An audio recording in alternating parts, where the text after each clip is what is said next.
Bonjour à tous, aujourd'hui on se retrouve pour la chaîne des étoiles dans les jeux et je vais vous présenter le jeu La bataille des animaux. La bataille des animaux, c'est un jeu qui se joue entre 2 et 4 joueurs pour des parties d'environ 10 minutes et pour les enfants de 3 ans et plus.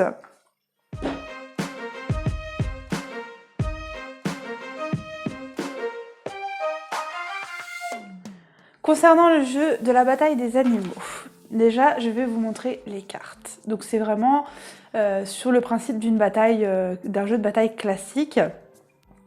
Donc là vous voyez, vous retrouvez à chaque fois la valeur que vaut la carte, 1, 2, 3.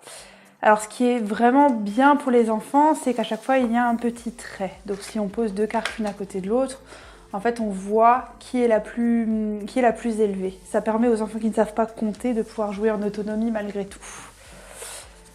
Donc pour commencer, c'est très simple, on mélange les cartes, on distribue les cartes entre tous les joueurs de manière équitable et on va pouvoir commencer la partie. Donc tout le monde retourne sa carte en même temps, hop, comme un jeu de bataille classique, hein, vraiment. On place les cartes les unes à côté des autres et c'est la carte la plus élevée qui remporte à chaque fois les cartes. Donc c'est pareil si on est plusieurs, c'est toujours la carte la plus élevée qui va obtenir les cartes de cette manche. Vient alors le temps d'une bataille. C'est lorsque deux cartes sont de la même valeur, un 4 et un 4. Du coup, il y a bataille. Pour faire une bataille, on pose les cartes, une carte à l'envers, et on vient retourner sa dernière carte.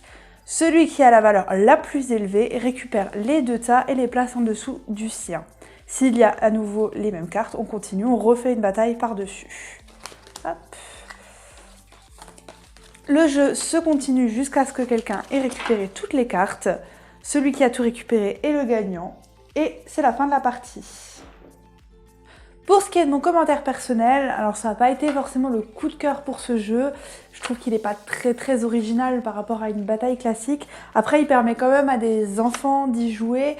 Et ce qui peut être bien aussi, c'est que les enfants, une fois qu'ils ont compris, ils peuvent y jouer en autonomie. Ils n'ont pas besoin forcément d'un adulte présent avec eux, puisque les cartes sont faites de sorte à ce qu'ils les comprennent très facilement. Après, point très positif par contre sur ce jeu que je vais relever, c'est la solidité des cartes.